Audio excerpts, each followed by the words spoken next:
Japan, when we're talking about those kind of retail counters, you realize that people don't really buy it immediately when they see it. They go down there for sampling. So every time I'm in a cashier counter, it's like immediate, which means that maybe the locals don't buy. So even when I was talking to my friend, he was telling me that, oh, you don't have to rush to buy here. If you want, it's a 2-hour turnaround. You buy it online, they'll send it over to your house. Oh, I said, wow. It's like so much more efficient than us. We still need 1 day turnaround. You buy on Shopee or whatever, right? It takes about 1 day or 2 days. Yeah, here is like 2 hours turnaround. They can send it to your place.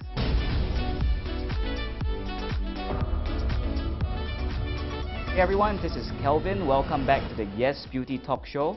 I hope you've been enjoying the last few episodes. I know I have been. Today I'm joined by a good friend and colleague of mine, Marcus. Yeah, Kelvin. So Marcus, how have you been? We've both been traveling. I think we've both just managed to really settle down back in Singapore again. You were in Japan, I was in Korea. How was your trip? I'm back to see some of my friends there. You know, I used to have some friends in the theme park industry where I came from. So I went back and meet some of my friends and at the same time with my family. You know, 2019 I was there before COVID hit in.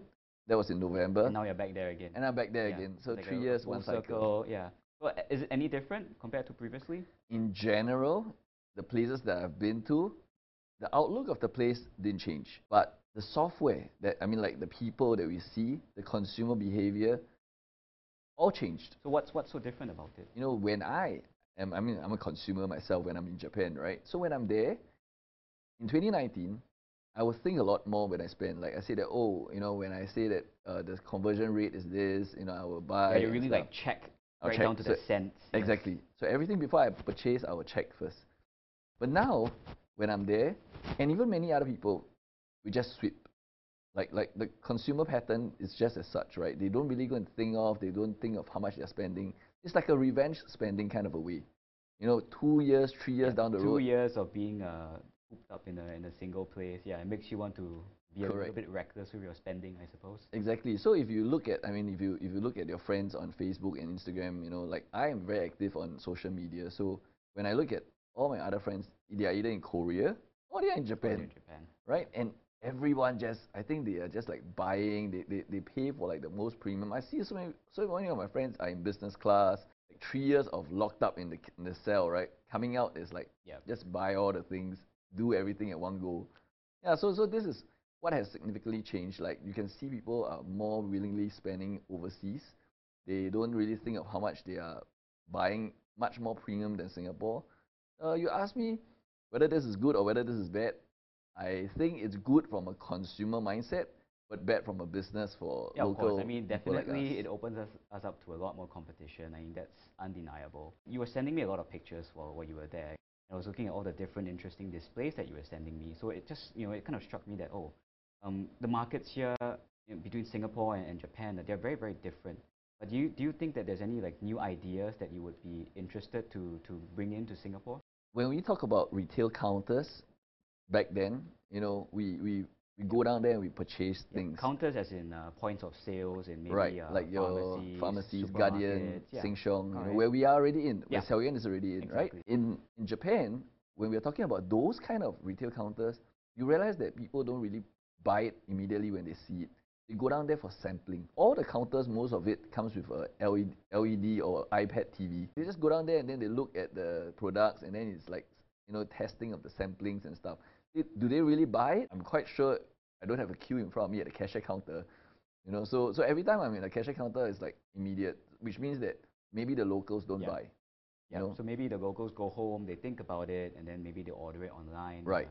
So even when I was talking to my friend, he was telling me that, oh, you don't have to rush to buy here. If you want, it's a 2 hours turnaround. You buy it online, they'll send it over to your house. In 2 hours.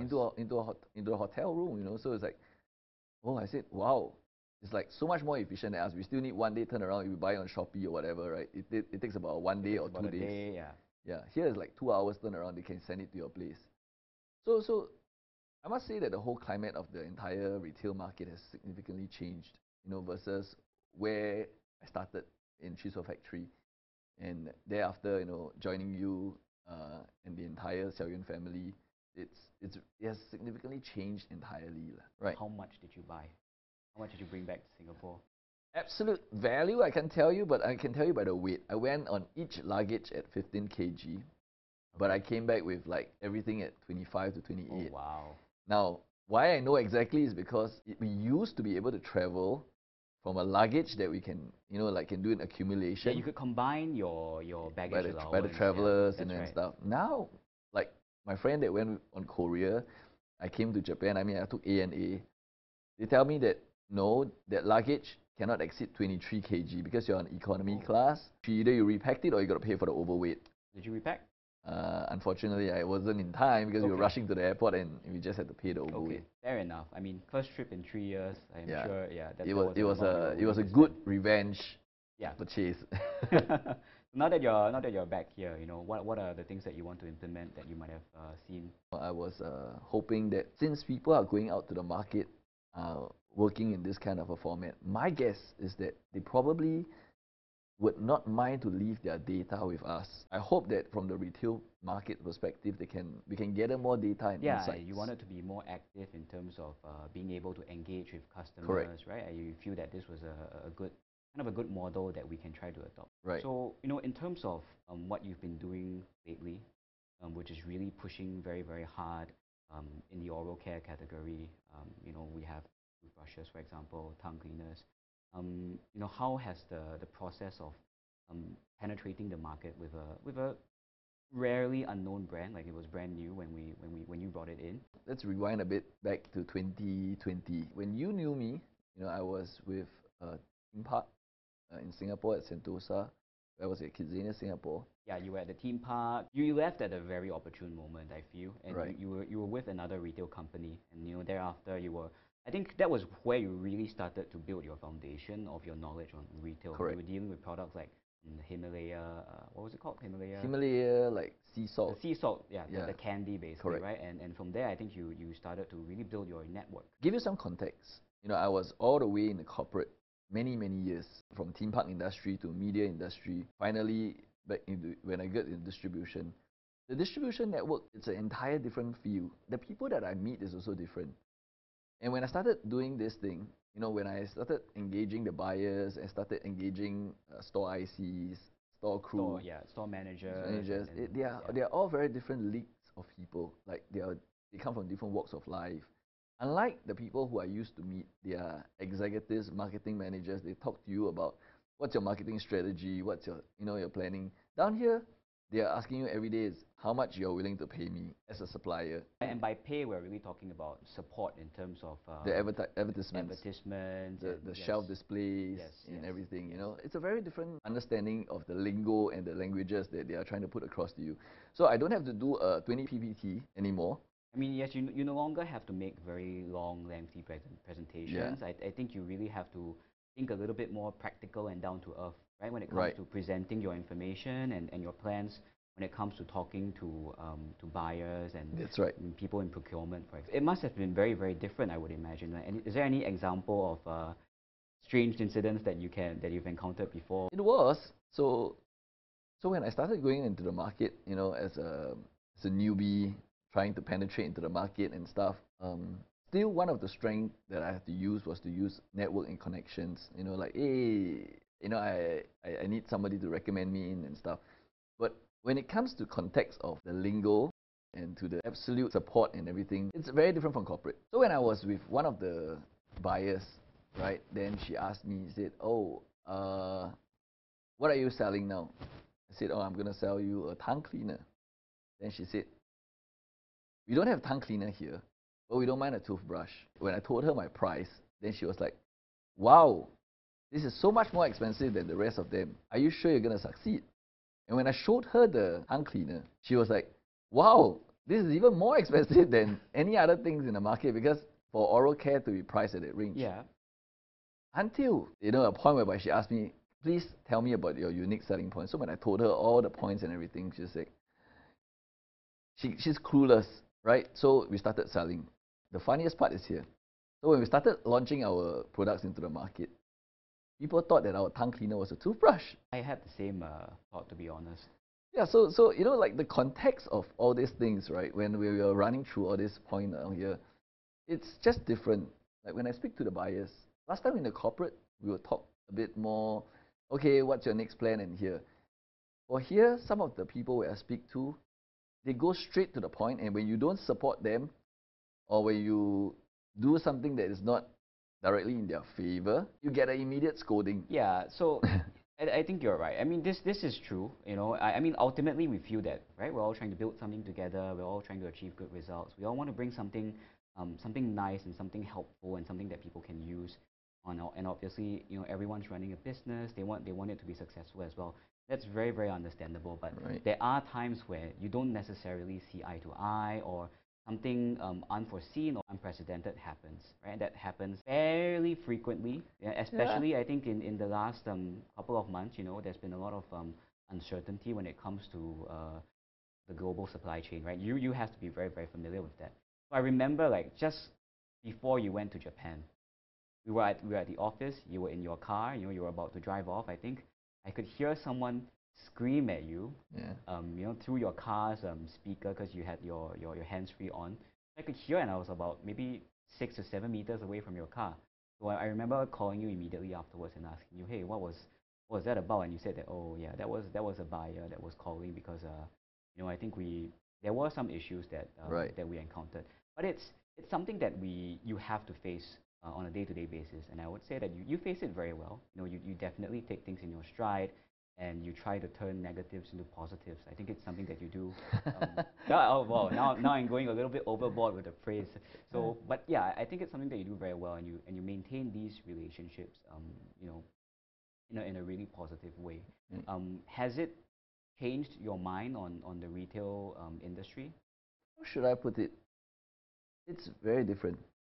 Um, let me give you, let me bring you back like 2020. You know, I was trying to tell you earlier on. Yeah, it slipped my mind, and then now let's go back to 2020. So when I left the theme park industry and COVID hit, that's what I was asking myself: is uh, am I going to go into a retail? Going to go into Yeah, I mean, distribution? you were at You a know, crossroads. Yes. I was at crossroads. Yeah, and then of course, fortunately, I chanced upon this brand, Chisel Factory. So what does Chisel Factory means? It means Yes. toothbrush factory. Yes. Chisel means toothbrush. Toothbrush. Yeah, That's so right. it's a very direct name. So it was through some friends that we got to know the owner of this brand, and so I'm not the creator of the brand, right? So they are based in Korea. It was a small company, but it was directly from the factory, which means that you know that when it's directly from the factory means that you can QC everything inside. So I asked myself this question: am I going to do this, or am I going to go back in the corporate, or am I going to do what? Now I was very comfortable in the corporate, right? I'm holding a good corporate position at that point of time. I left the corporate. I was at the crossroad. So it was all about asking myself, what am I going to do next? So my wife came to me and tell me this thing: do what you like to do. And then I told myself this thing is that I'm going to try it once. Right. And that's how I got into the distribution line. And then I told myself, I feel that I can launch this brand. I launched many brands across my years in the industry as a media expert, right? So I help in the advertising to launch brands. You can name it, all the big brands that you know Yeah, you of, worked with quite a number of different right? brands. From Yeah, toiletries so you to were banks, feeling confident about launching right? this brand. So that's where I wanted to try. Yes. But of course, thinking is one thing, and Yes. then when the actual execution is Yeah, a different it's like thing. the meme picture, you know, Right. expectation versus reality. Uh, I can't remember how many nights I spent in the warehouse. There was no aircon.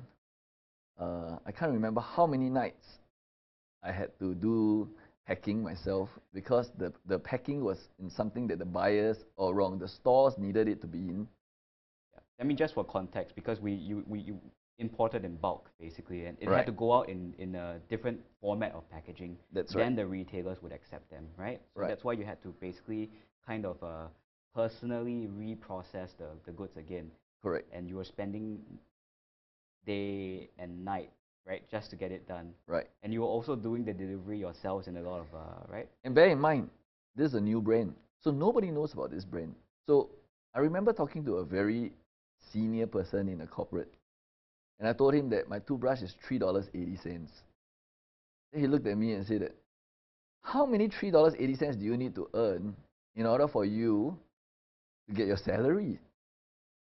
Then I said, sorry, I don't get back $3.80 because a huge portion of it will be discounted and it gets back to the retailer. And it gets back to the retailer. And not forgetting the supply chain of what we need to pay for. Then he looked at me and he said, oh my God, what you just got yourself into? So this is what the reality was all about. It was a struggle for a year.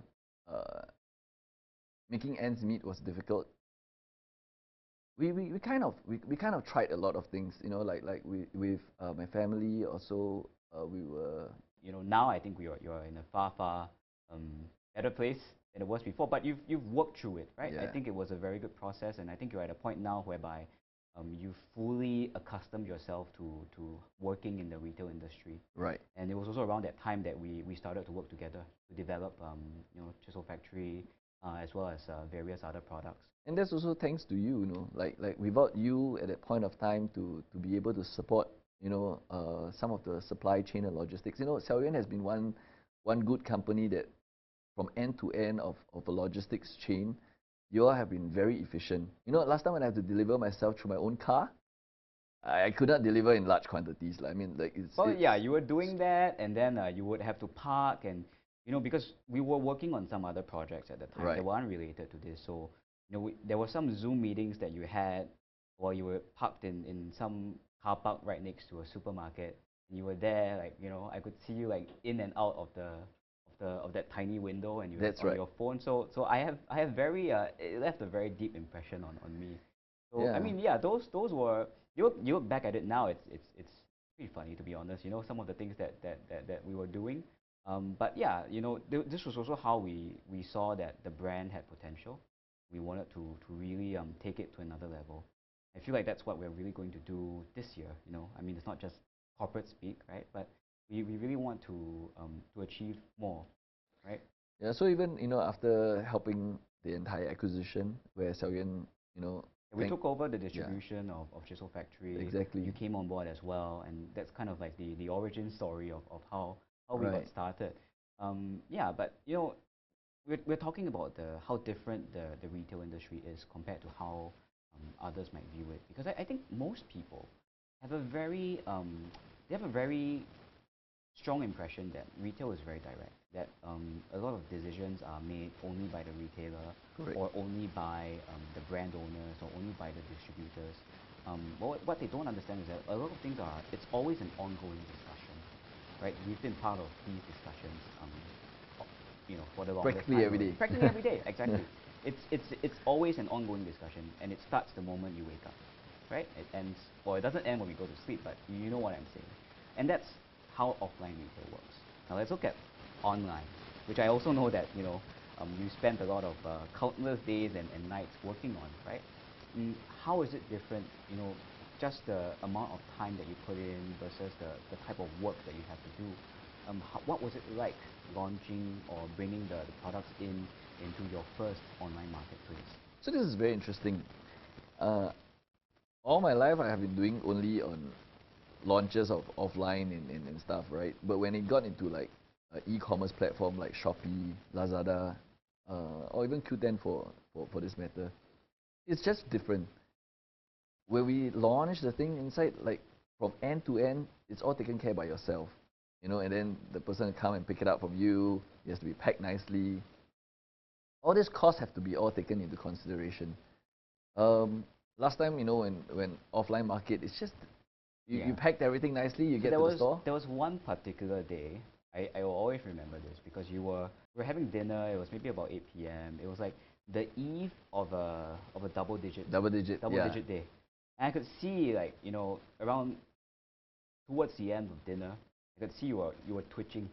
You were twitching. You were kind of, I could see that you wanted to leave, and I didn't know what happened until you got home. And you got home pretty late. We kept you back because we were having We had fun. conversation, Yeah, we were talking, and then you were telling me, oh, now I have to pack like tons of orders, me and my wife, and you and your wife, right? So that's the major difference, to answer your question early on. That's really the major difference. The double digits online is just insane.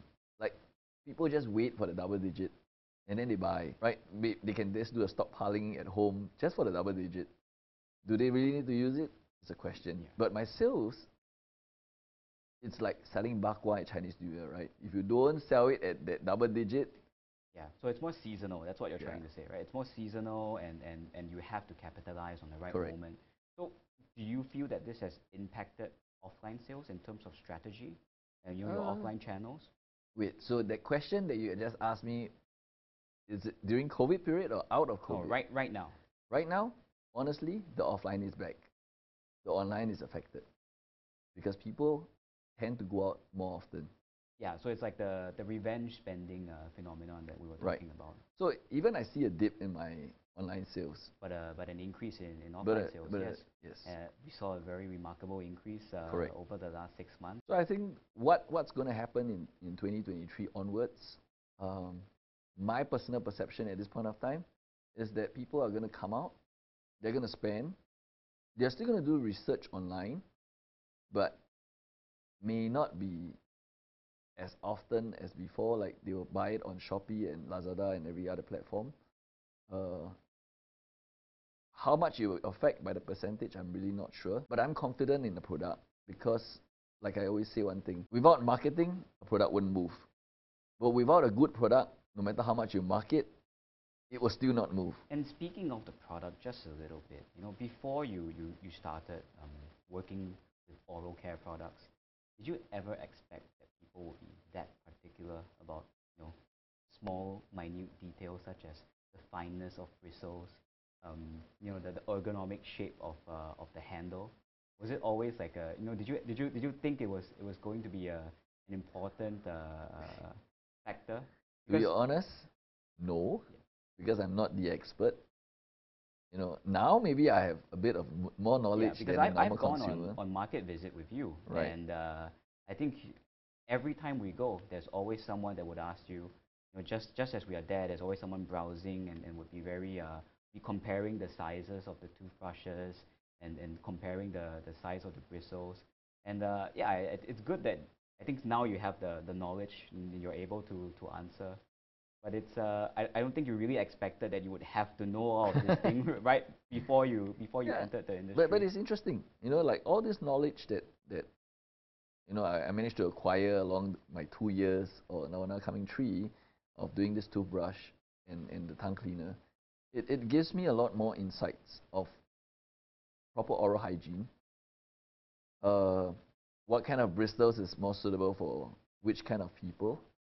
Like, I'm very sure if I didn't tell you this, you probably would not know this, is that the softer bristles are meant for people that are weaker. You have weaker gums. Weaker gums, which means that the vulnerable individuals. I give you an example. I have a toothbrush that is in my range that is super soft. It's not launched to the market, so you can't find it in the supermarket. But I always ask the supplier, that means my principal, why do you launch this brush? He said it's meant for people who has cancer. It's soft enough that it doesn't cause the gums to keep bleeding. So some of these details are something that I acquire along my way. Like I don't like tomorrow understand that, oh, soft brush means good. Why I was in particularly much drawn into this brand but rather the product. There's one very unique point, is that all my toothbrushes, they are synchronized color. So the bristles itself, when it's blue, the handle is blue. And you will realize that on my displays in my supermarkets and whichever place that is sold, we are the only ones that has synchronized colors across all my oral care range. This is something that I'm very proud of my own of my product itself. Now we're still trying. We're still very new in the market. We can't compare with the giants. I feel like Chisel Factory is really more about the lifestyle. It's widely acknowledged that it's used in over 1,000 dental clinics in Korea or something. 10,000 to be exact. 10,000. Okay, I made a mistake there. 10,000. 10,000 dentistries. Yeah. So, but for us, I think it's really more about lifestyle and design. And probably you may not have this information now. As of today, by 31st December, we have sold about 500,000 toothbrushes in Singapore. Okay, so we're doing fairly all right then. I'm counting my blessings every day. Yeah, I'm very, very glad you joined us here today. And thank you very much. And that's all we have for you. Bye.